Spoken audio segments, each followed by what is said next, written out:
എല്ലാവർക്കും നമസ്കാരം.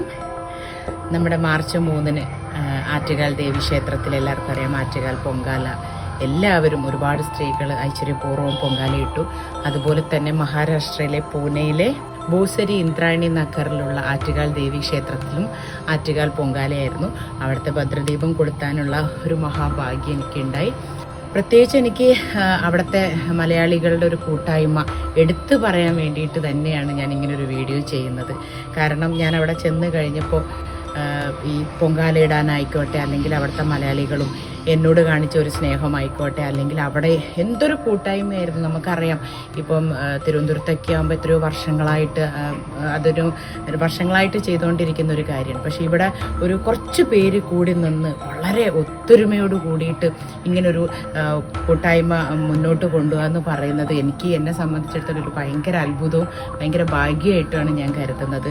പ്രത്യേകിച്ച് വിളക്ക് കൊളുത്തിയതിന് ശേഷം ഭണ്ഡാരടുപ്പിൽ എനിക്ക് ദേവിക്ക് അരി ഒഴിഞ്ഞിടാൻ സാധിച്ചു. അങ്ങനെ എല്ലാം കൊണ്ടും, അതുപോലെ പൊങ്കാല ഇട്ടതിന് ശേഷം നിവേദ്യം തളിക്കുമല്ലോ, അതിൻ്റെ കൂടെ എത്ര പേരാണോ അവിടെ പൊങ്കാല ഇട്ട് അവരുടെ കൂടെയൊക്കെ ദേവിയുടെ കൂടെ എനിക്കും ഫുള്ള് നടക്കാൻ പറ്റി, അല്ലെങ്കിൽ അവരൊക്കെ കാണാൻ പറ്റി. അപ്പോൾ അവരുടെ ആ ഭക്തരുടെ ഒരു പ്രാർത്ഥനയും കണ്ണീരും ഒക്കെ ഇങ്ങനെ നേരിട്ട് കണ്ടതുകൊണ്ട് വല്ലാത്തൊരു സന്തോഷം തന്നെയാണ്.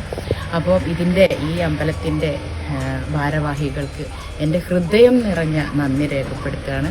പിന്നെ പറയാതിരിക്കാൻ വയ്യ, KS പ്രസാദേട്ടൻ കാരണമാണ് ഞാൻ അവിടെ എത്തിച്ചേർന്നത്. പ്രസാദേട്ടനും ഒരുപാട് നന്ദി അറിയിക്കുകയാണ്.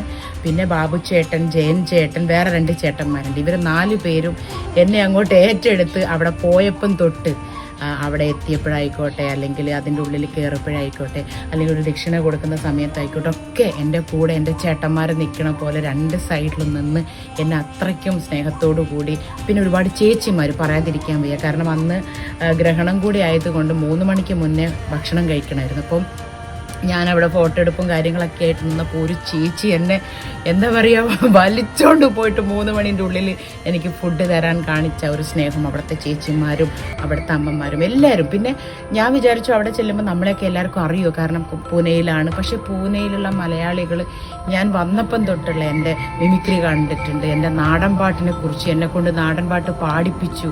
ദേവിനെ സ്തുതിച്ചുകൊണ്ട് എനിക്കൊരു 4 വരി പാട്ട് പാടാൻ സാധിച്ചു. അങ്ങനെ എൻ്റെ കലാജീവിതത്തിൽ എനിക്ക് കിട്ടിയ ഏറ്റവും ഭാഗ്യങ്ങളിൽ ഒന്നായിട്ട് തന്നെയാണ് ഞാനിത് കരുതുന്നത്.